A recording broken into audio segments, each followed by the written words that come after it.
Todo está consumado. Y el sol está equivocado.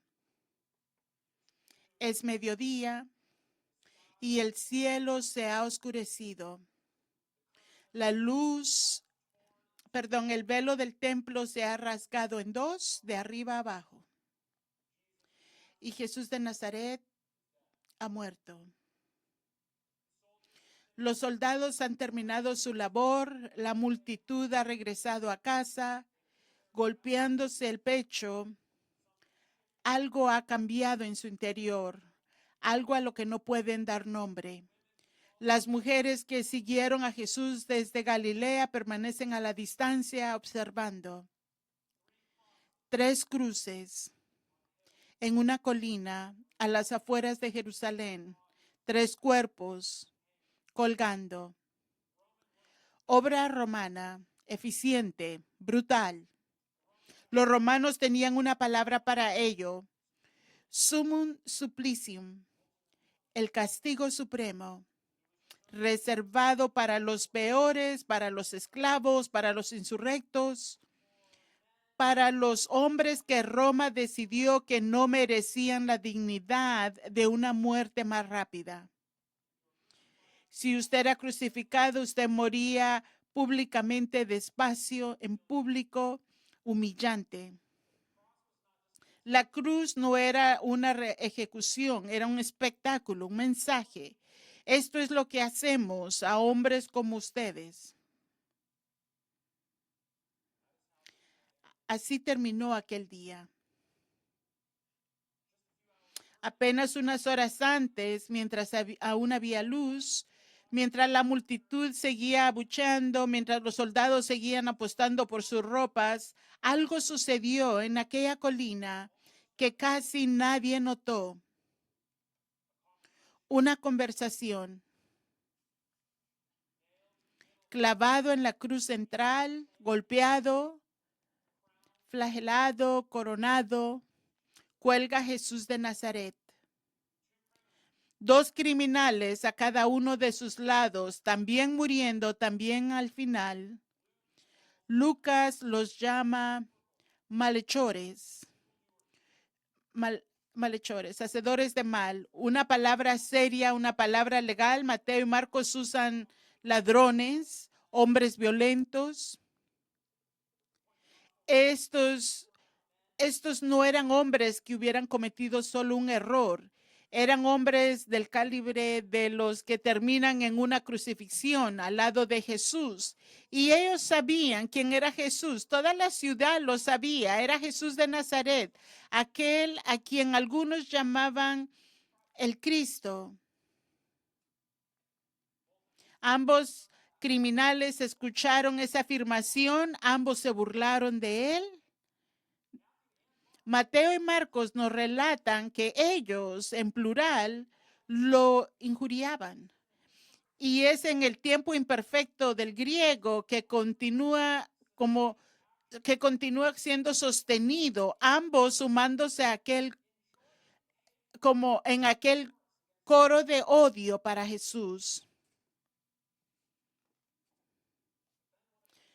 Pero de repente uno de ellos se detiene. No sabemos con precisión cuándo, no sabemos exactamente por qué, pero algo cambia en uno de estos hombres.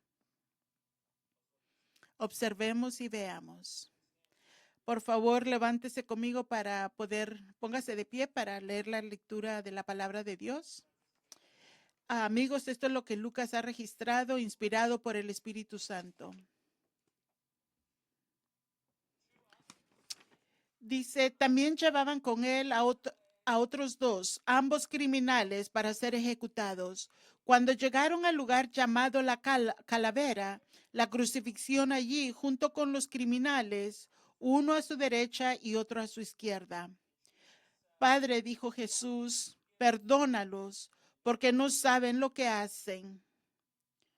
Mientras tanto, echaban suerte para repartirse entre sí la ropa de Jesús. La gente, por su parte, se quedó ahí observando, y aún los gobernantes estaban burlándose de él. Salvó a otros, decían. que se salve a sí mismo si él es el Cristo de Dios. El escogido también de los soldados se acercaron para burlarse de él. Le ofrecieron vinagre y dijeron, si eres el rey de los judíos, sálvate a ti mismo. Resulta que había sobre él un letrero que decía, este es el rey de los judíos. Uno de los criminales allí colgados empezó a insultarlo. ¿No eres tú el Cristo? Sálvate a ti mismo y a nosotros. Pero el otro criminal lo reprendió. ¿Ni siquiera temor de Dios tienes, aunque sufres la misma condena? En nuestro caso, el castigo es justo, pues sufrimos lo que merecen nuestros delitos. Este, en cambio, no ha hecho nada malo. Luego dijo, Jesús, acuérdate de mí cuando vengas a tu reino. Te aseguro que hoy estarás conmigo en el paraíso, le contestó Jesús. Esta es como la hora sexta y había oscuridad porque falló la luz. Y la cortina se había partido en dos y él dijo, Padre, en tus manos encomiendo mi espíritu. Y al decir eso, respiró su último suspiro. Cuando el centurión miró lo que tomó, él alabó a Dios diciendo, ciertamente este era inocente. Y todos los que estaban ahí para mirar el espectáculo, cuando miraron lo que había pasado, regresaron a casa dándose de golpes en los pechos. Y todas las mujeres que estaban en Galilea estaban a una distancia mirando todas estas cosas. Esta es la palabra de Dios. Amén. Se pueden sentar.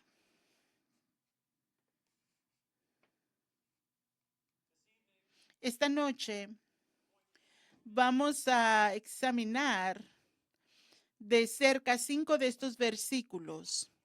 Estos versículos, Lucas se detiene en este momento, Mateo no lo hizo, Marcos no lo hizo, Juan lo omitió por completo, pero Lucas se detiene y nos muestra algo. Y yo creo que lo que él nos enseña es el evangelio reducido a su forma más esencial. En primer lugar, Lucas nos muestra cómo un hombre no trae nada a Jesús. Primero, el ladrón no trae nada.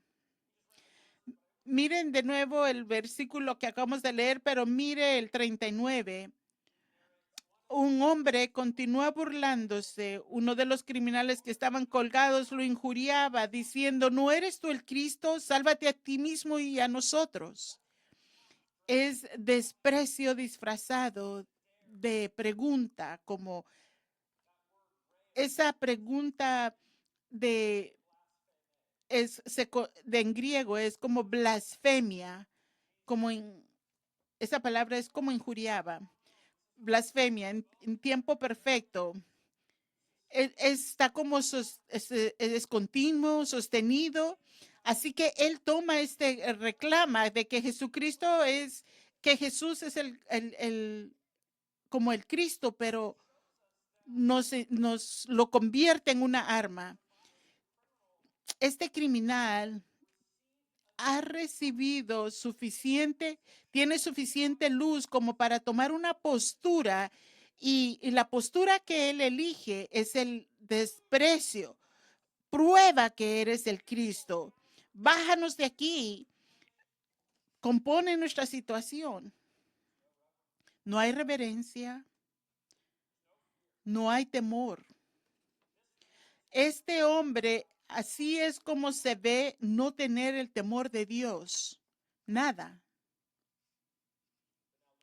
Pero ahora mira al otro ladrón.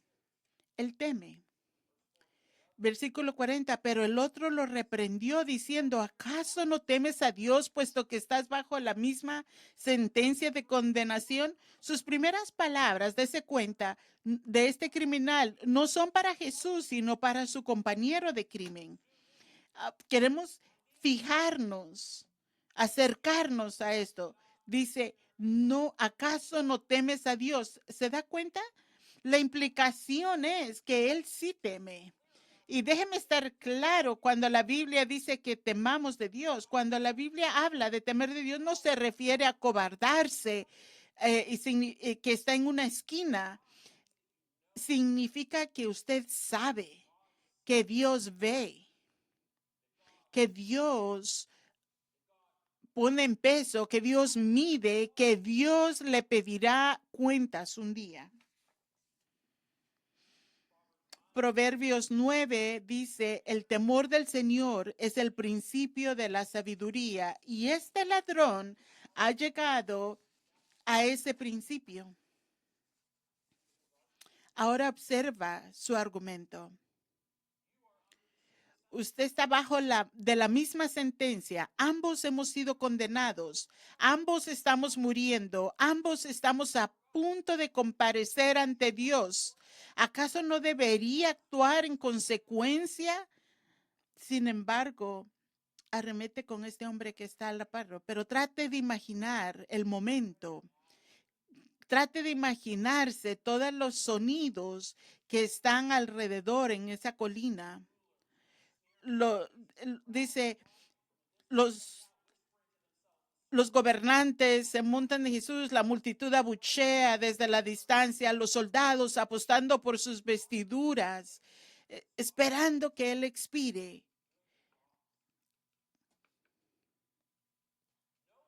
Nadie de los que se oyen en el Gólgota o llamado Calavera, nadie habla como si Dios estuviera observando, excepto este hombre, este criminal. Este es el único que sugiere en voz alta, hay un Dios. Él está observando.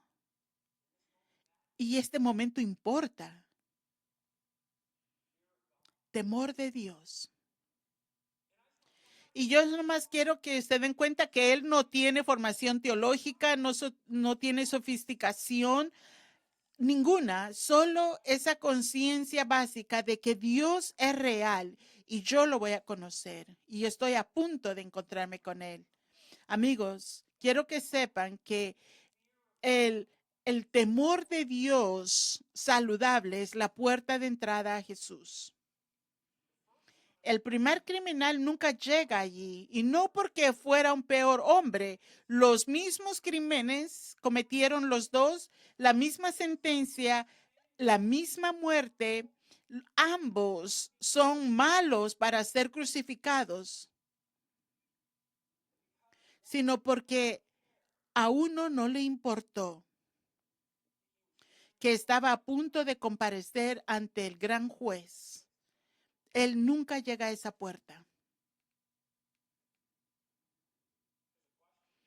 Aquí hay una pregunta para usted. Mientras nosotros paramos y reflexionamos y abrimos la palabra de Dios en este Viernes Santo, ¿está abierta esa puerta para usted? No, no pregunto si saben acerca de Dios, si va a la iglesia para Navidad y ahora, pero no pregunto, pero si le teme a Dios. Tiene un peso esa palabra en su corazón. Cuando piensan en comparecer ante Dios un día, ¿ejerce eso alguna presión sobre usted? Quiero que noten que el primer criminal sabía quién era Jesús, tenía toda la información y se burló. El conocimiento sin el temor de Dios, sin reverencia, lo deja justo donde están, endurecidos y condenados para Dios, un enemigo de Dios. Así que no se vaya de aquí esta noche solo con conocimiento. El conocimiento no es suficiente. Ahora observe a nuestro ladrón. Él se arrepiente. Versículo 41 Noten dos oraciones y dos confesiones. Las dos frases acerca de sí mismo, la segunda sobre Jesús.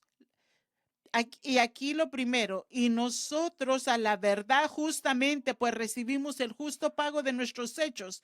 Hemos sido condenados justamente. Esa palabra justamente no solo denota la equidad romana, anuncia el, el veredicto de Dios. Dios ha sobrepasado mi vida y esta sentencia es justa, sin minimizar, sin comparaciones, sin excusas. Simplemente estoy recibiendo mi justo pago. Es una afirmación brutalmente honesta. Él está crucificado en una cruz romano y él asume su pecado. Y luego, por este momento, él reconoce su pecado. Él asume su pecado. Y luego, la segunda, dirige su mirada y dice, pero este hombre no ha hecho nada malo. ¿Se da cuenta? No está diciendo que Jesús fuera bondadoso, porque Dios o Jesús es. Está diciendo que Jesús era inocente, una declaración legal. Y él dice, nosotros estamos aquí porque lo necesitamos, pero él no. Así que esto es también espiritual. Está sin pecado. En la historia, si usted vuelve a leer que se ha estado mirando a esta segunda confesión, porque Pilato lo afirmó 3 veces que él era inocente. Herodes lo dio a entender y después el centurión le diría antes de que terminara el día. Pero en este momento, un criminal moribundo lo confirma, inocente, sin pecado. Y quiero que se dé cuenta que este ladrón en esta cruz simultáneamente se ve a sí mismo con claridad y ve a Jesús con claridad, ambos al mismo tiempo.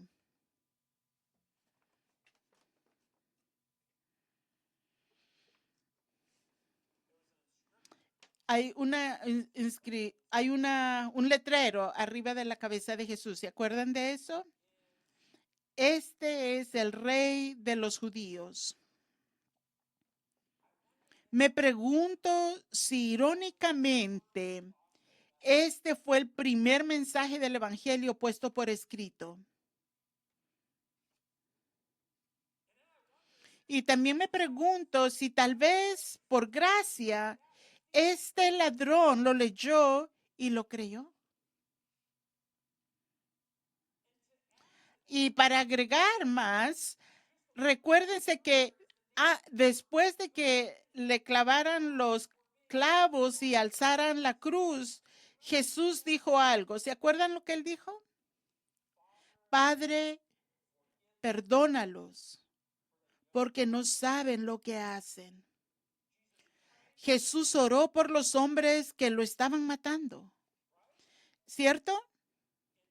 Y este hombre a 1 metro de distancia lo escuchó.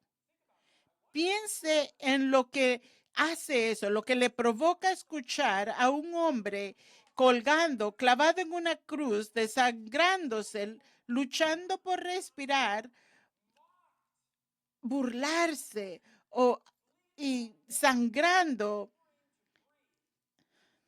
luchando por respirar y orando por sus verdugos. Padre, perdónalos. Y no nada más lo mires y lo ves claramente desde el principio que él de verdad sí quiere decir con honesta. Esas son palabras honestas.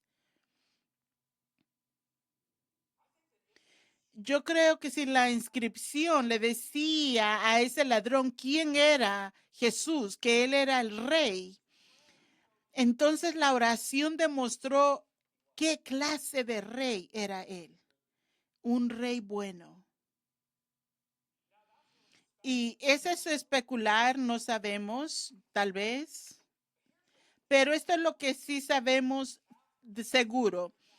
Después de que Jesús oró esa oración, aquel ladrón habló, pronunció las palabras más honestas. Este hombre no ha hecho nada malo. En ese instante, un ladrón honesto, ¿cierto? Se miró a sí mismo con claridad. Miró a Jesús con claridad, confesando ambas cosas en voz alta, sin guardarse nada, sin eso es arrepentimiento.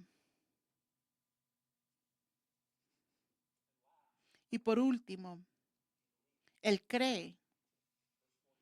Versículo 42 se vuelve a arrepentimiento, es voltearse y creer en Jesús. Mire el versículo 42, se vuelve hacia Jesús.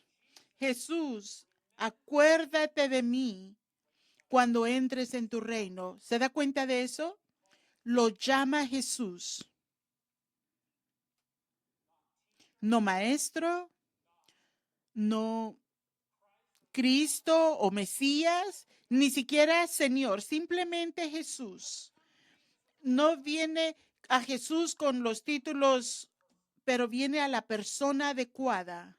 Viene a Jesús. Y al venir a Jesús, con ese nombre, tiene más razón de la que imagina, porque ese nombre, ¿qué significa? Yeshua, Yahweh o Yahweh salva. Y regresamos hasta el principio, en Mateo. En Mateo dice, le pondrás por nombre Jesús, porque él salvará a su pueblo de sus pecados. En este hombre llama a ese nombre. Ese ladrón llama a ese nombre. Y su nombre, sus palabras, recuérdame. Acuérdate de mí, perdón. Jesús, acuérdate de mí. En nuestra cultura, acuérdate de mí significa no olvides que existo. Manténme presente en tus pensamientos. Pero cuando usted va a la Biblia, acuérdese de mí, significa mucho más que eso, porque en la Biblia, cuando Dios recuerda, Él actúa. Cuando Dios se acordó de Noé, las aguas retrocedieron. Cuando Dios se acordó de Abraham, Él perdonó a Lot. Cuando Dios se acordó de Raquel, abrió su matriz y ella concibió. Cuando Dios se acordó de su pacto, envió a Moisés para rescatar a su pueblo. Así que en toda la Biblia, en todo el Antiguo Testamento, pedirle a Dios que se acuerde de usted no es pedirle un simple pensamiento, una memoria, es pedirle que actúe. Así que cuando el ladrón le dice a Jesús, cuando él estaba sangrando y le dice a Jesús, acuérdate de mí, eso es lo que sus palabras significan. Él piensa, él cree que está pidiendo un recuerdo, no tiene ni idea de que está pidiendo que actúe, no está pidiendo la salvación. Y piense a quién le está hablando. Él está hablando a Dios mismo, encarnado, colgando justo a su lado. Y ese Dios en la carne, cargando ahí cerca de él, lo está salvando ya.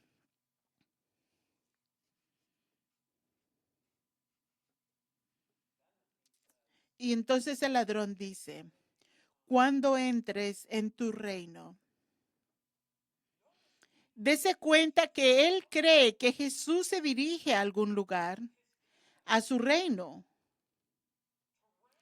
a reinar.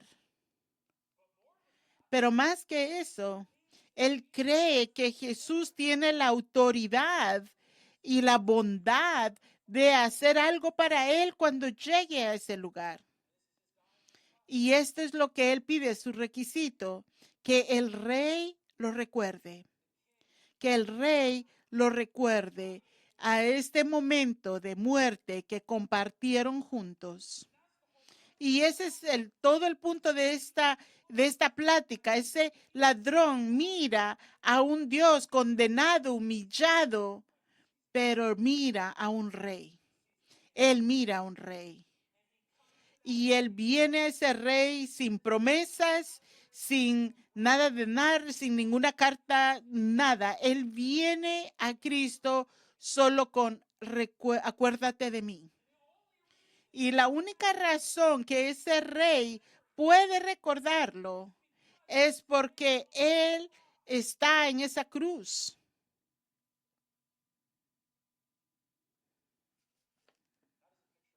Esa es una imagen de salvarnos. Este hombre entendió poco y no merece nada.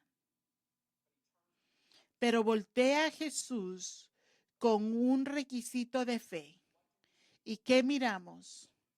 Pero que él le teme, se arrepiente, que él cree. No hay bautismo, no hay membresía de iglesia, no hay de cómo limpiarse y de componerse, no puede probarse a sí mismo, a Jesús. Todo lo que él trae es fe, honestidad y fe. Y eso es como se mira traerle nada a Jesús. Cuando nosotros no le traemos nada, es más que suficiente.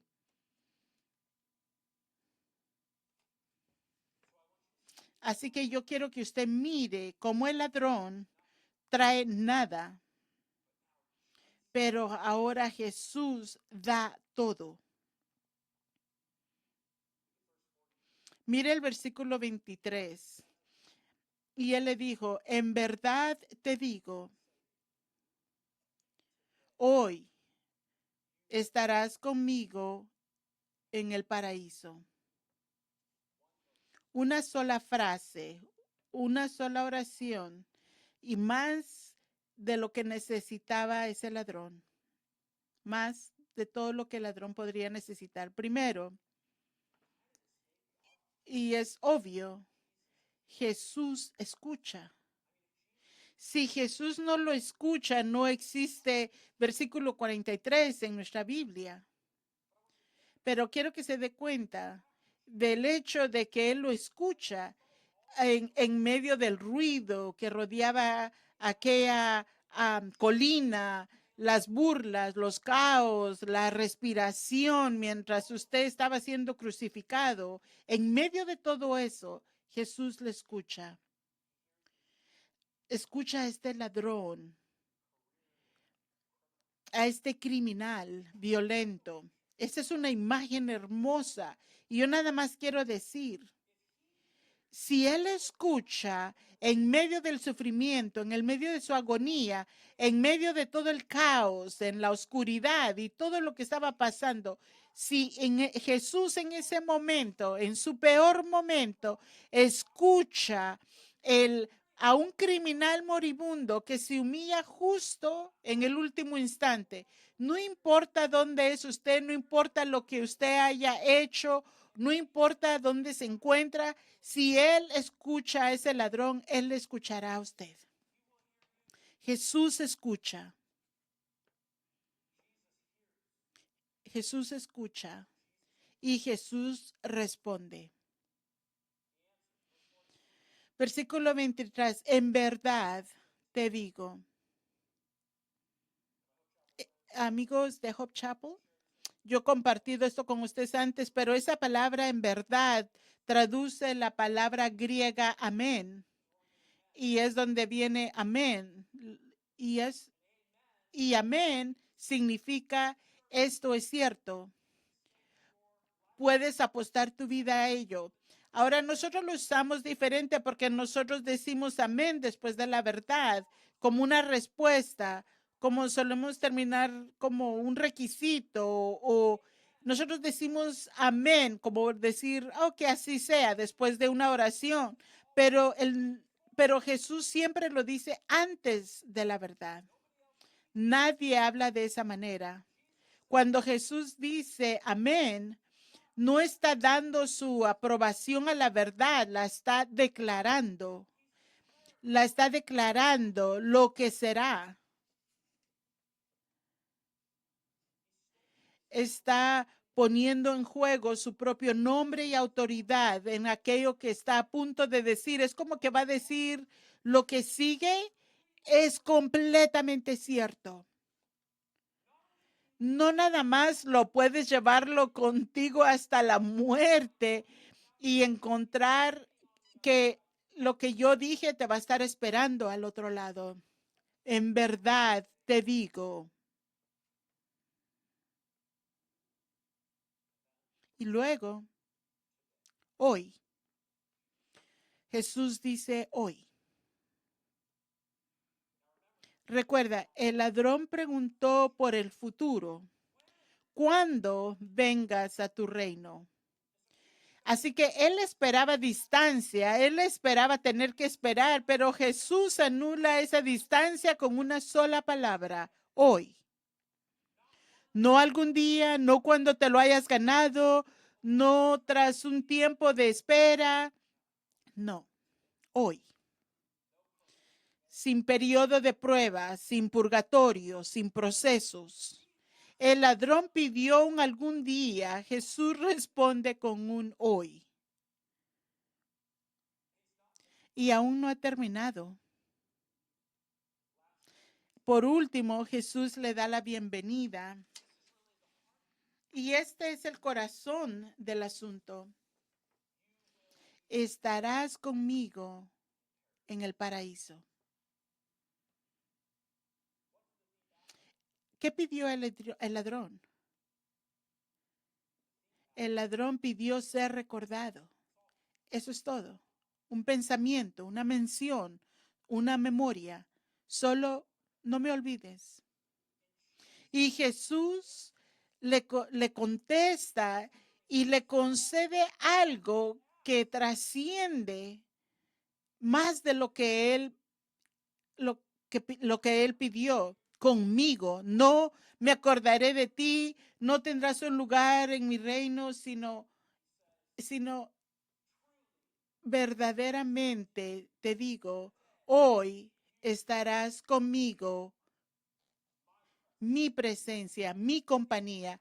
El ladrón no pidió, pero Jesús le da, se da a sí mismo y le pide algo. Y lo llama paradesas, paradesas en el griego, paraíso. Tú estarás conmigo en el paraíso. Pardes es una palabra persa que significa más allá del muro. Hoy estarás conmigo más allá del muro. En esa cultura, paradesa significaba a un recinto amurallado, que era como el jardín privado de un rey, donde solo él podía entrar a su jardín. Era un lugar de un refugio. Y cuando él venir a un lugar cercano y de confianza a reflexionar y cómo él tenía que liderar su reino. Y solo los más cercanos, compañeros, podían venir a ese jardín. Solo se admitía a sus compañeros más cercanos. En el lenguaje del Antiguo Testamento es el Edén, el jardín donde Dios caminaba con el hombre a la brisa del día en Génesis, y el Señor Dios plantó un jardín en el Edén hacia el oriente y ahí puso al hombre que había formado. ¿Están conmigo? Ahora piensen esto. Reflexionen esto. Ese ladrón pasó toda su vida al otro lado de los muros intentando venir adentro, pero ahora Jesús le da la bienvenida a entrar. Esos paraderos que era tan grande y el primer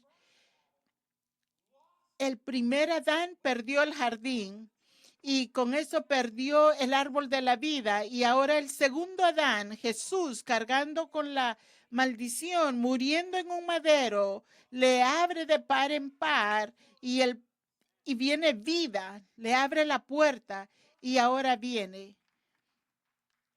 Y el primero en cruzar las puertas es un ladrón que pidió tan solo ser recordado. Pidió ser recordado. Jesús le concedió el paraíso. Ese es el evangelio. Ese es siempre el evangelio. Es una gracia que supera con creces la petición, tanto que la única palabra para escribirla es regalo de parte de Jesús, el buen rey. El ladrón no trajo nada más que temor de Dios, honestidad respecto a su pecado y una simple confianza en Jesús. Y Jesús le dio todo. Asimismo, el hoy, el paraíso para siempre. Así es Jesús. Esto es lo que hace Jesús. Y eso, mis amigos, es lo que es bueno del Viernes Santo, lo verdaderamente, porque se trata de un buen rey que se acuerda de nosotros, se acuerda de su gente.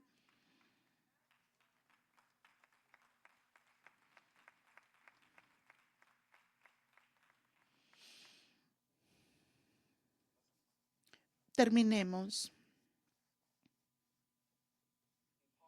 El apóstol Pablo escribió en Romanos 10, todo aquel que invoque el nombre del Señor será salvo. Todo aquel. No todo aquel que se lo ha ganado, no todo aquel que se ha reformado, no todo aquel que se ha limpiado, todo aquel que invoca y llama al nombre Yeshua, Jesús, Yahweh, salva. Acabamos de ver a un hombre hacerlo. Él temía a Dios, confesó su pecado, volvió su rostro hacia Jesús y llamó a su nombre. Jesús, acuérdate de mí. Eso es.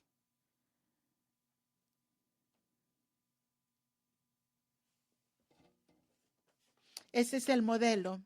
Si usted está aquí esta noche y usted jamás ha hecho eso, hágalo ahora. Jesús le ha traído aquí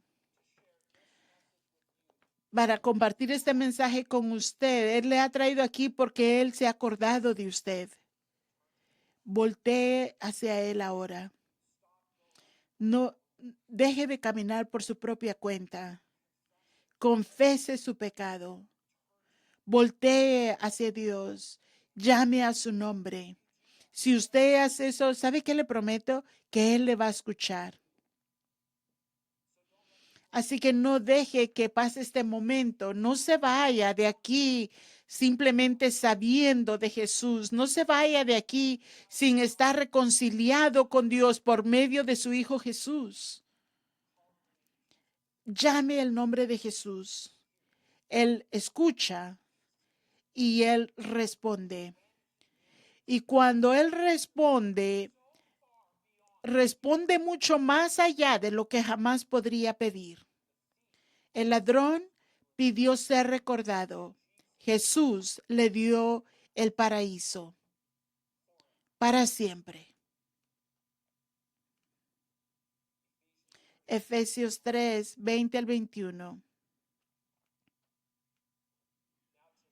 Y aquel que es capaz de hacer muchísimo más de lo que pedimos o pensamos, a Él sea la gloria por todas las generaciones, por los siglos de los siglos. Amén. Padre Santo, gracias por esta noche. Gracias por este Viernes Santo. Este Viernes Santo es bueno porque tú diste a tu Hijo Jesús, porque tú viniste voluntariamente. Padre, porque tú nos has recordado por medio del trabajo de tu Hijo. Y Jesús, ahora como tu gente, volteamos nuestra atención a recordarte a ti en respuesta.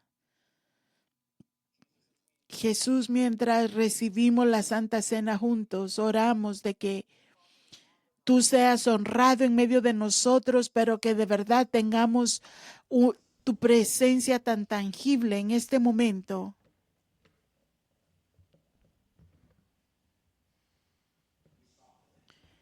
Paramos para agradecerte, paramos para recordarte.